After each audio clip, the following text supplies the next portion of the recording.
तो आज पढ़ेंगे हम इवेंट लूप। ठीक है। तो क्या होता है इवेंट लूप, सबसे पहले बात करते हैं इसकी। ठीक है। तो बेसिकली इवेंट लूप होता क्या है। ठीक है।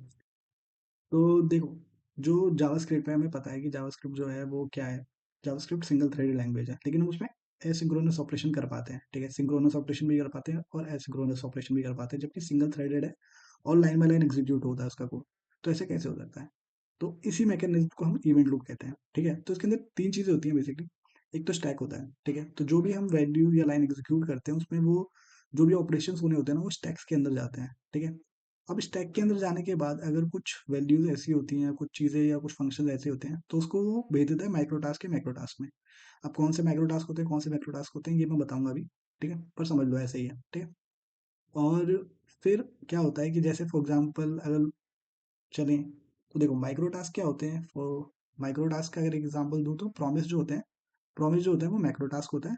और जो क्या नाम है सेट टाइमर होता है वो माइक्रो टास्क होता है। तो मान लो कि मैंने अगर एक कोड लिखते हैं यहीं पे, ठीक है, तो समझ आएगा ढंग से। तो मान लो मैंने लेट लिखा है x इक्वल टू 10। ठीक है, और मैं यही कंसोल कर रहा हूँ। ठीक है, मैंने कंसोल को लॉक कर दिया 10। ठीक है, x कर दिया तो मेरा डायरेक्टली आ जाएगा रन हो गया टैग। ठीक है। अब मैं इसके अंदर एक और चीज डालता हूँ, सेट टाइम आउट डाल देता हूँ। और सेट टाइम आउट पे मैं एक फंक्शन लिख के और एग्जैक्टली यहाँ पे कंसोल डॉट लॉग लिख देता हूँ। क्या 11 लिख देता हूँ। ठीक है। ओके, या ABC भी लिख सकते थे ताकि दिख जाए डायरेक्टली। तो यहाँ पे मैं लगा देता हूँ 0 सेकेंड। अभी मैं कुछ टाइम नहीं दे रहा हूँ तो मेरा ये आ रहा है। ओके, कंसोल की स्पेलिंग गलत है। ठीक है। ओके, तो 10 और 11 आ रहा है। ठीक है, पहले 10 आ रहा है फिर 11 आ रहा है। और फिर क्या हो रहा है, फिर एक और चीज़ लिख देते हैं प्रॉमिस। ठीक है। तो प्रॉमिस लिखने के लिए पहले हमें प्रॉमिस का एक फंक्शन लिखना पड़ेगा, या फिर प्रॉमिस। ठीक है, डॉट देन लिखते हैं, यहाँ पे रिजॉल्व कर देते हैं डायरेक्टली। रिजॉल्व, तो यहाँ पे लिख देते हैं हेलो। ठीक है, तो ऐसे लिख देते हैं। ओके, क्या कह रहा है, promise not defined. Okay, promise तो डिफाइन करना पड़ेगा, तो मैं यहाँ पे प्रॉमिस डिफाइन कर लेता हूँ कि मेरा जो प्रॉमिस है वो क्या है। प्रॉमिस है, और इसमें मैं कह रहा फंक्शन बना देता हूँ और लिख देता हूँ रिजॉल्व रिजेक्ट जो भी है। रिजॉल्व रिजेक्ट है। ठीक है। और मैं कंडीशन देता हूँ कि इफ अगर एक्स की value greater than equal to 10 है। ठीक है, तो रिजॉल्व कर दो। ठीक है, रिजॉल्व कर दो और रिजॉल्व में दे दो कि हेलो। ठीक है, और नहीं तो रिजेक्ट कर दो, और रिजेक्ट में दे दो। ठीक है, और रिजेक्ट में दे दो हाई। ठीक है, और यहाँ पे डॉट देन करके मैं यहाँ पे रिजॉल्व चला दूंगा, तो इसके लिए मुझे यहाँ पे रिजॉल्व लिखना पड़ेगा। और मैं यहाँ पे रिजॉल्व को कंट्रोल करा दूंगा, कंसोल डॉट लॉग, अरे रिजॉल्व कर दूंगा। ठीक है, अभी हम रिजेक्ट नहीं लिख रहे क्योंकि मुझे पता है कि रिजॉल्व ही चलेगा। तो लेट्स सी कि अगर यहाँ पे क्या है, x is greater than equal to, क्या आ रहा है यहाँ पे सिंटेक्स अनएक्सपेक्टेड टोकन इफ।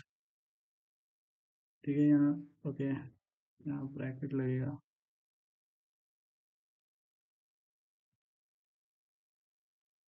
ठीक है, और यहाँ पे तुमने ऐसे लगा रखा है। कह रहा है अनएक्सपेक्टेड टोकन इफ, क्या दिक्कत आ रही है यहाँ पे भी। ठीक है, ये ब्रैकेट आ गया, ये क्लोज्ड है यहाँ पे, ये ब्रैकेट आ गया। ओके, ठीक है। ठीक है, तो बेसिकली देखो पहले 10 आया, फिर हेलो आया, फिर 11 आया। ठीक है, अब ऐसा क्यों हुआ जबकि मैंने तो 11 यहाँ पे लिखा हुआ है और उसमें जीरो भी टाइम लगा रखा है, फिर भी प्रॉमिस क्यों पहले आया। तो बेसिकली सबसे पहले क्या होता है, सबसे पहले मैक्रो टास्क चलता है, फिर माइक्रो टास्क चलता है। अब मैक्रो टास्क का एग्जांपल मैंने बताया था अभी कि प्रॉमिस वाला होता है। ठीक है, तो हुआ क्या, सबसे पहले हम ये तीनों वेरिएबल्स को यहाँ पे लिख लेते हैं एक एक करके। तो 10 x है हमारा, और फिर ठीक है ये वाला हो गया। फिर मैं एक और यहाँ लिख लेता हूँ। ठीक है, 11 हो गया। ठीक है, और एक और है हमारा हेलो। ठीक है, बेसिकली हुआ क्या, जैसे कि लाइन बाय लाइन एग्जीक्यूट करेंगे। तो देखो सबसे पहले एक्स चला होगा। ठीक है, एक्स तो यहाँ पे इसने दे दिया होगा कि एक्स एक वेरिएबल है जिसकी वैल्यू 10x है। ठीक है, फिर जैसे कंसोल लॉग एक्स चला होगा ना, तो ये वाली वैल्यू क्या होगी, ये वाली वैल्यू जाएगी स्टैक के अंदर, और ये डिस्प्ले होगी कंसोल लॉग में, और ये बाहर हो जाएगी। ठीक है, फिर आएगा ये 11। ठीक है, तो ये वाली इसने देखा होगा ये क्या है, सेट टाइम आउट फंक्शन है, ठीक है, सेट टाइम आउट फंक्शन है। तो क्या क्या होगा, इसको भेज दिया होगा माइक्रो टास्क के अंदर कि भाई अभी तू वेट कर, जब तेरा काम टाइम आ जाएगा तब मैं बुला लूंगा तुझे, ठीक है। फिर आया होगा, फिर नेक्स्ट वाली चली होगी प्रॉमिस वाला फंक्शन। तो इसने देखा होगा ये प्रॉमिस है भाई, ये भी टाइम लेगा, तो इसको भी डाल दो क्या, माइक्रो टास्क में, तो ये माइक्रो टास्क में गया, ठीक है। अब होगा क्या, जैसे ही मान लो ये कंप्लीट होगा, इन दोनों में से जो पहले कंप्लीट होगा वैसे तो वो जाएगा, बट माइक्रो टास्क को प्रायोरिटी दी जाती है, तो माइक्रो टास्क यहाँ जाएगा, यहाँ हेलो आएगा, यहाँ हेलो डिस्प्ले होगा और ये बाहर, ठीक है। फिर 11 की बारी आएगी, 11 यहाँ पे आएगा स्टैक के अंदर और फिर डिस्प्ले होगा और बाहर, ठीक है। तो इस तरीके से हम क्या करते हैं, एसिंक्रोनस ऑपरेशंस को भी आराम से साथ साथ के साथ करते चलते हैं, ठीक है। तो इससे हमारे जावास्क्रिप्ट का टाइम, एनर्जी और सब कुछ बच जाता है। तो इसी को कहते हैं इवेंट लूप, ठीक है। और अगर डेफिनेशन वगैरह जाननी है तो डायरेक्टली गूगल पे सर्च कर लेना, पता चल जाएगा कि क्या होता है, ठीक है। बाकी यही है कोड, और आप समझ सकते हो, ठीक है। बाकी माइक्रो माइक्रो टास्क भी देख लेना कौन कौन से होते हैं, ठीक है। बाकी मैंने एक एग्जाम्पल तो बता ही दिया, और इतना भी समझ लोगे, इतना मीटर बता दोगे तो काफ़ी है।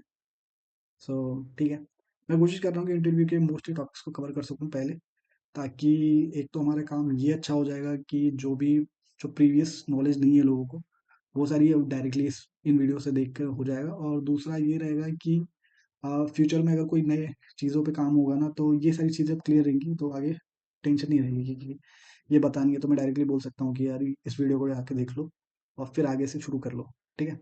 तो मेरे लिए भी हर्डल है जो वो हट जाएगा। तो thank you guys, thanks for watching.